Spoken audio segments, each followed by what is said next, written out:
This video is supported by patrons like you. If you'd like to become a patron, please head over to patreon.com/Matt Jarbo. There's a lot of content that comes out all the time, right? Movies, television shows, web series, comics, books, whatever, man. There is so much content to enjoy these days that sometimes you don't get to everything that you want. Well, today was a good day for me because I sat down and I watched Dolemite. My Name is on Netflix, and I have to say, right off the bat, I love this movie. It is so good. It is so funny. And it's one that speaks to me personally. It really does speak to me personally. And I'll explain as to why. So the story is all about Rudy Ray Moore, the man who became Dolemite, and his quest to become famous, to get his name on a marquee, to do anything and everything that he could in order to become the biggest and best that he could. And he leveraged everything he had in order to make that happen. And I give a lot of credit to the character, to the actual legend that is Rudy Ray Moore, and the fact that Eddie Murphy totally revitalizes his career by doing this movie, by seeing this movie through, and bringing as good of a performance as he did, and not just him, but the rest of the cast as well. I think really serves as a revival, as an Eddie Murphy revival. This movie's got it. Now, if you don't know the story, I'm just going to summarize it real quick.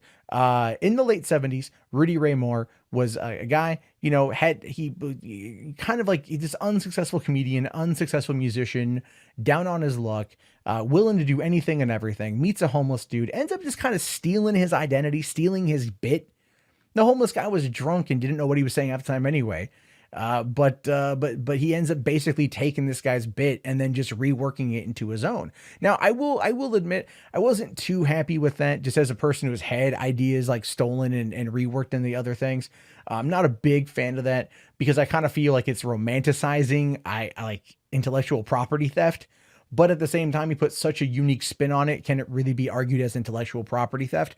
And it's one of those things that's up for you to decide. The movie just kind of glosses over it so it can move on with the story. But that is something that they portrayed. And so, it's something worth or it's worth paying attention to, because I kind of feel like that's, like he's the underdog, but that's still kind of a douche thing to do. Anyway, so he creates the persona of Dolemite. And it's not even his name. It's not even the name that he didn't come up with that. Again, the homeless guy came up with that. So that's another reason as to why.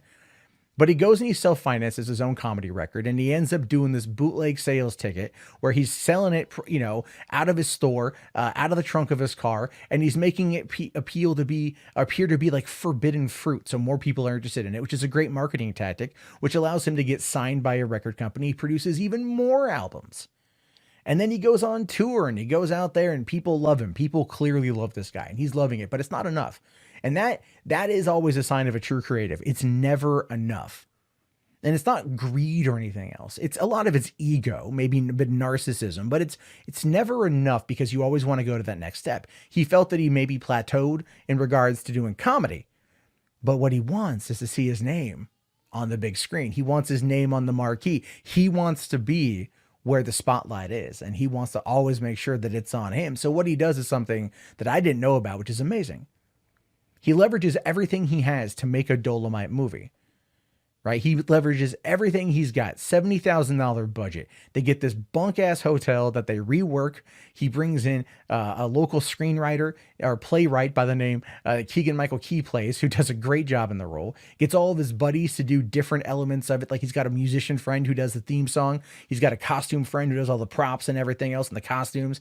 And then he goes and he gets Wesley Snipes, who is a known actor, to direct the movie and also to be in the movie, to be the bad guy in it. And Wesley Snipes hates every minute of it, but he gives this epic performance, I think. And again, Wesley Snipes is Wesley Snipes.